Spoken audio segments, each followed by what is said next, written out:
Hello everyone, कैसे हैं आप सब। दोस्तों, आप देख रहे हैं डीपी एजुकेशन। और मैंने इसके पहले वाली वीडियो में आपको सेंटेंस पढ़ाया था।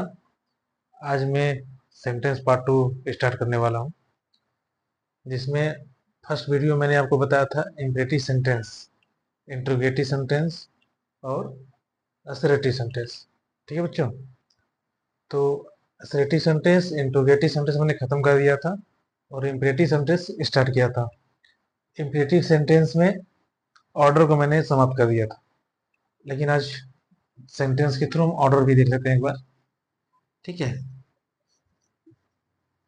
ऑर्डर।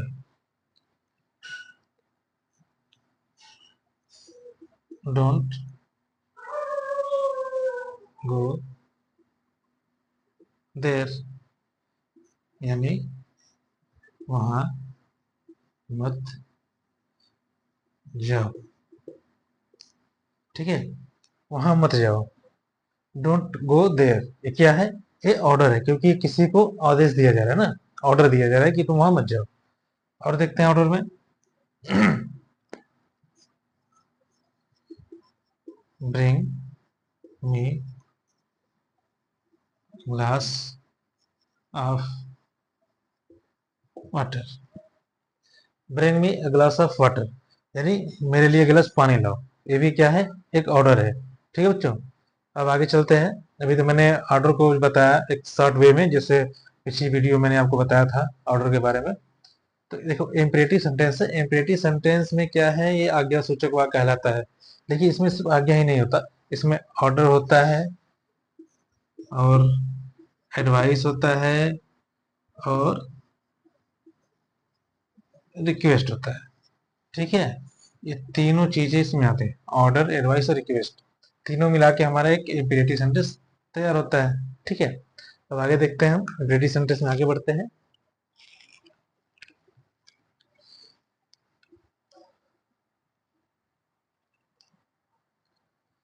तो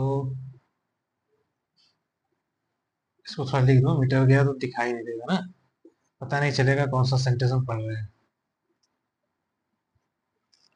ठीक है बच्चों। अब हम देखेंगे ऑर्डर के बाद क्या आता है, एडवाइस। देखो, मैंने बताया था आपको ना, एडवाइस और एडवाइस दो तरह के एडवाइस होते हैं ना। एक होता है ADVISE, एक होता है CESE। देखो, एक ऐसे वर्ड है कि दोनों का प्रोनाउंसिएशन सिंगल है ना, सिंपल है ना, एक ही जैसा है, एकदम एक जैसा। दिखने में लगभग एक जैसा है, बस एक लेटर्स का हमारा डिफरेंस है इसमें। इसमें सी है, इसमें और एस है। तो ये हमारा क्या है? ये हमारा नाउन है। ये क्या है? वर्ब है। ठीक है, तो इसमें आपको कंफ्यूज नहीं होना है कि एडवाइस लिखा है, स्पेलिंग गलत है, ऐसा कुछ नहीं है ना। ADVIC एडवाइस मतलब होता है सलाह, इसका मतलब होता है नाउन। ठीक है, इसको बोलते हैं सलाह। हिंदी में देता हूँ, सलाह। ठीक है, ये क्या है? सलाह देना। ठीक है भाई, समझ में आ गया? एक होता है सलाह, एक होता है सलाह देना, एक होता है नाउन, एक होता है वर्ब। ठीक है, आगे देखते हैं।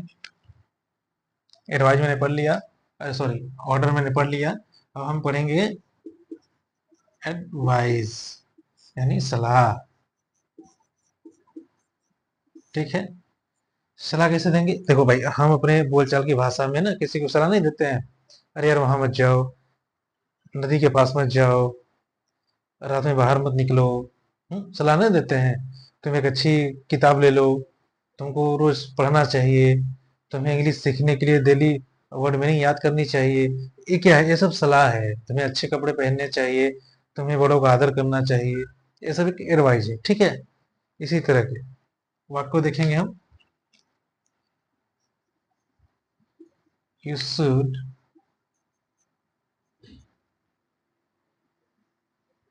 गो होम, तुम्हें घर जाना चाहिए, एक एडवाइस है।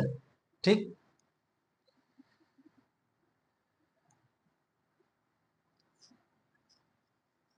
कवर योर बुक, अपने किताब को कवर कर दो, ये भी क्या है, एक एडवाइस है। अब देखो निगेटिव देख लेते हैं, डोंट इंसल्ट टू अदर, यानी दूसरों की इंसल्ट ना करें। ये सब क्या है, एक एडवाइस है। ठीक है बच्चों, बात समझ में आ रही? आगे देखते हैं, एडवाइस के बाद क्या था, रिक्वेस्ट। रिक्वेस्ट मतलब क्या होता है, निवेदन। ठीक है, अब इस देखो इसमें रिक्वेस्ट आता है, देखो बहुत सिंपल वाक्य है यार, कुछ नहीं है। क्रिएटिव सेंटेंस में एडवाइस है, ऑर्डर है और रिक्वेस्ट है, तीन चीजें हमें याद करनी है। जिसमें ऑर्डर तो आपको कोई देगा तो आप पहचान ही जाओगे, निवेदन भी करेगा तो भी समझ में आता ही है, रिक्वेस्ट तो ऐसे ही समझ में आ जाए क्योंकि वाक्य में प्लीज लगा होता है। जैसे please give me your book, कृपया अपनी किताब दो। कृपया मुझे अपनी किताब दे दो। तो यहाँ पे प्लीज लगाया हुआ है, ठीक है। तो ये जो वर्ड है ये हमें इंडिकेट करता है कि ये जो हमारा जो वाक्य है ये क्या है, रिक्वेस्ट प्रकट करता है। ठीक है, प्लीज डोंट गो इन, कृपया अंदर मत जाओ। ठीक है, एक तरह का रिक्वेस्ट ये भी, क्योंकि यहाँ पे प्लीज लगा हुआ है। ठीक है, तो आपको ऐसे ही वाक्य प्लीज लगा दिया तो समझ में आ जाएगा कि ये रिक्वेस्ट ही है। ओके, इसमें कंफ्यूज होने की आवश्यकता नहीं है। चलिए हम आगे देखते हैं, आप स्क्रीन शॉट ले लो। ठीक है,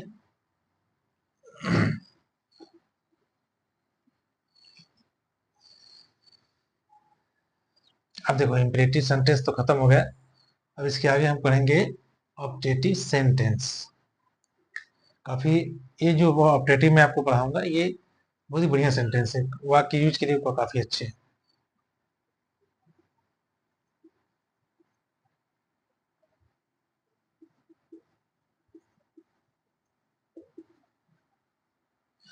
ऑब्जेक्टिव सेंटेंस, ऑब्जेक्टिव सेंटेंस का मतलब क्या होता है,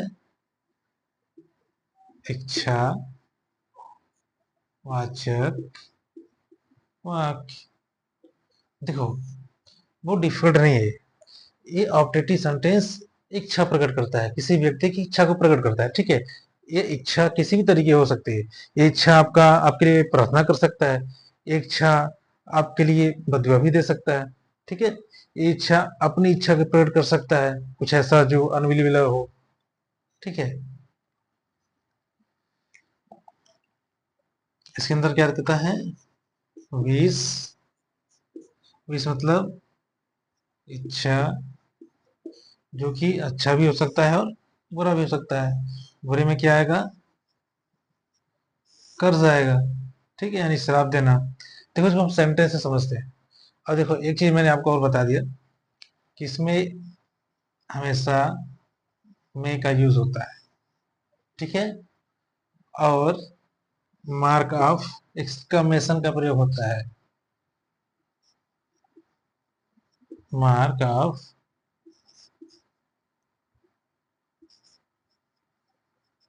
मेशन।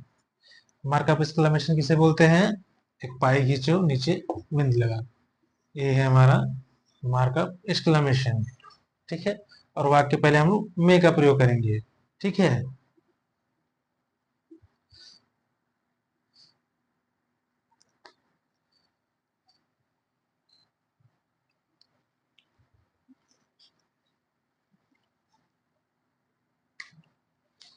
तो मे की काफी आप देखो कुछ लोग कंफ्यूज होंगे कि मे का प्रयोग तो हम लोग रिक्वेस्ट के लिए भी करते हैं, जैसे मे आई कम इन सर, ऑर्डर के लिए भी करते हैं, यू मे गो नाउ। देखो भाई, मे का काफी ज्यादा यूज है। ठीक, इसको हम लोग जब ट्रांसलेशन पढ़ेंगे तो मैं आपको मे का काफी चीजें जो यूज है वो बताऊंगा, वो अलग चीज की चीजें हैं, उसके लिए आप कंफ्यूज मत हो। अभी हम सिर्फ सेंटेंस पे फोकस करते हैं, बाकी मे का जो प्रयोग है वो हम लोग डिटेल में देख लेंगे टेंस में। अब हम पढ़ेंगे सबसे पहले विश।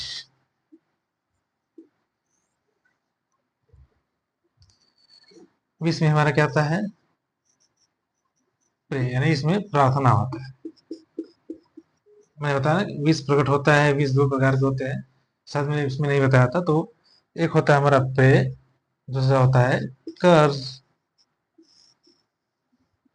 ठीक, एक में प्रार्थना करेगा, दूसरे में दुआ देगा। जैसे मैंने आपको बताया था कि वाक्य हमेशा मे से स्टार्ट होता है, मे लगते हैं इसमें। में गॉड, देखो एक्सक्लेमेशन भी कहाँ लगाना है, कैसे लगाना है, वो भी ध्यान रखना होगा।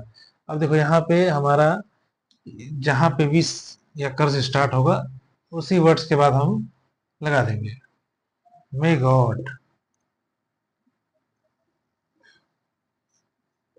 द किंग लिव लॉन्ग, और लास्ट में फुल स्टॉप लगा देंगे। ठीक है, may God the king live long, भगवान करे हमारी आज राजा की जो आयु है लंबी हो जाए। आगे देखते हैं, मे यू पास, आप पास हो जाओ, ये प्रे कर रहा है। ठीक है,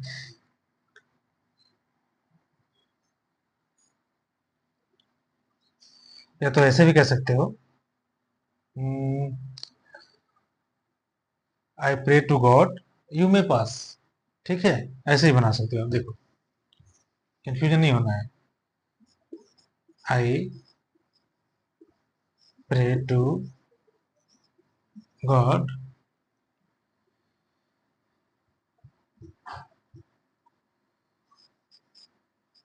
मे यू, चलो ऐसे लिख देता हूँ, यू पास। ठीक है, मतलब मैं प्रार्थना करता हूँ। देखो यहाँ भी आप लगा सकते हो, लास्ट में भी लगा सकते हो, अगर आपको लगे कि अरे यहाँ मे गॉड, लेकिन यहाँ पे लग रहा है ना मे गॉड, तो उस तरह से आप यहाँ भी दे सकते हो, कोई बात नहीं, वाक्य लास्ट में भी लगा सकते हो। ठीक है, ये हमारा प्रे हो गया। अब कर्ज देखो कैसे देखेंगे।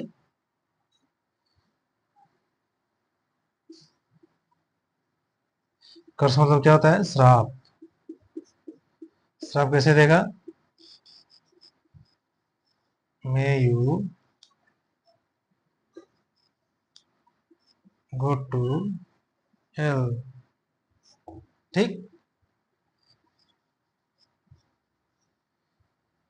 मे you die, may you fail. सही, ठीक है, तो ये हमारा कर्ज हो गया, ये हो गया श्राप हो गया। देखिए ये दो चीजें जो है सिंपल है, जिसमें कर्ज और श्राप के बाद हम बताते हैं। और ऑपरेटिव सेंटेंस में कुछ ऐसे सेंटेंस है जो कि उसमें आते हैं, जो कि सेंटेंस में तो नहीं बताया जाता, लेकिन जब हम ट्रांसलेशन पढ़ते हैं तो उसमें यूज आता है। मैं आपको इसमें बता देता हूँ, ठीक है।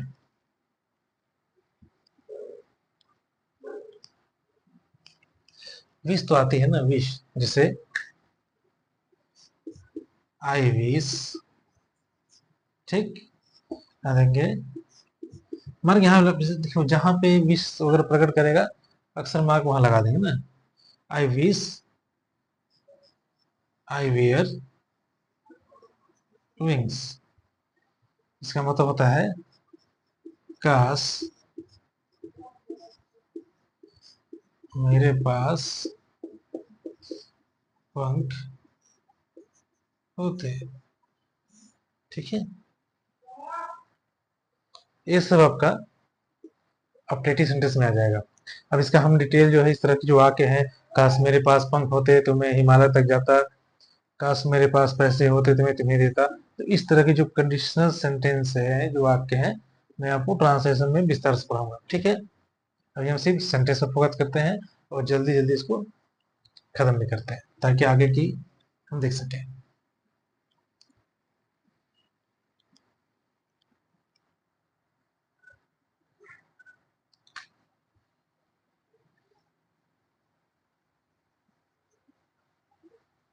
Exclamatory sentence. ठीक है, अब उसको हिंदी में क्या बोलेंगे? आश्चर्यवाचक वाक्य। ठीक है, इसमें देखो,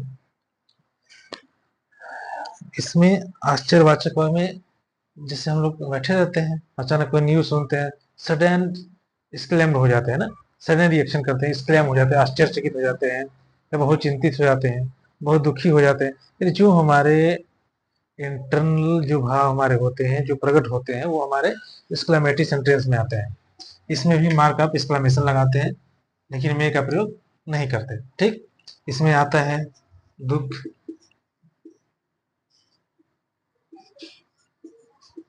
खुशी,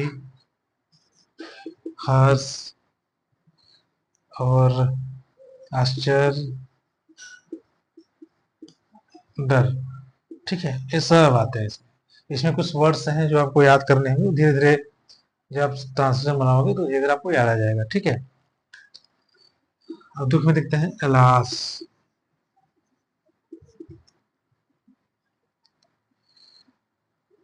आई ट्विन। इसका हिंदी क्या होगा? हाय मैं बर्बाद हो गया। ठीक है, एलास आई रुइंड, हाय मैं बर्बाद हो गया। और देखो खुशी कैसे बोलेंगे? Hurrah, aha, we have won the match. मतलब आहा, हम मैच जीत लिए। ठीक है बच्चों, hurrah, we have won the match. आहा, हम लोगों ने मैच जीत लिया। तो इसमें होता है ना, इसमें डर, आश्चर्य, खुशी, जिसे बोलते हैं ना, अरे क्या हुआ ये। अब देखो, व्हाट,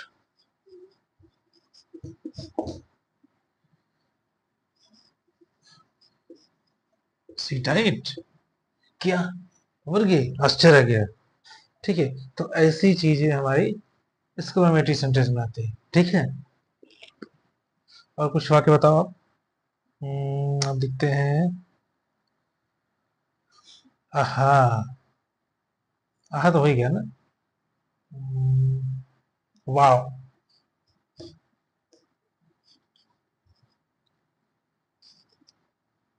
वाव,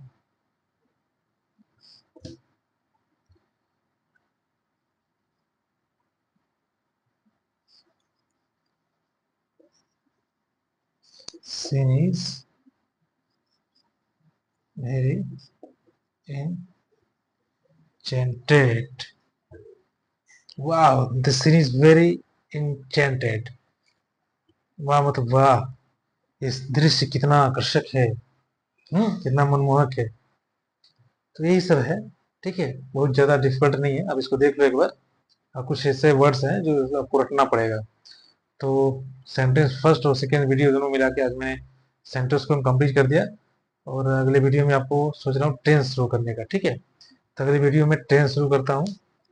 और वीडियो देखने के लिए आप चैनल को लाइक करिए, इसको सब्सक्राइब करिए, ताकि ये वीडियो सीधे आपके पास जाए और वीडियो मिस ना हो। क्योंकि यार देखो, बहुत मेहनत लगता है इसमें, ठीक ना, पढ़ाने में और समझाने में और इसको बनाने में बड़ा मेहनत लगता है। तो मेहनत के फल अगर नहीं मिलता तो थोड़ा अच्छा नहीं लगता। तो आप थोड़ा इसको लाइक करो, सब्सक्राइब करो। और मिलते हैं अगली वीडियो में। तब तक के लिए अपना ध्यान रखिएगा। Take care.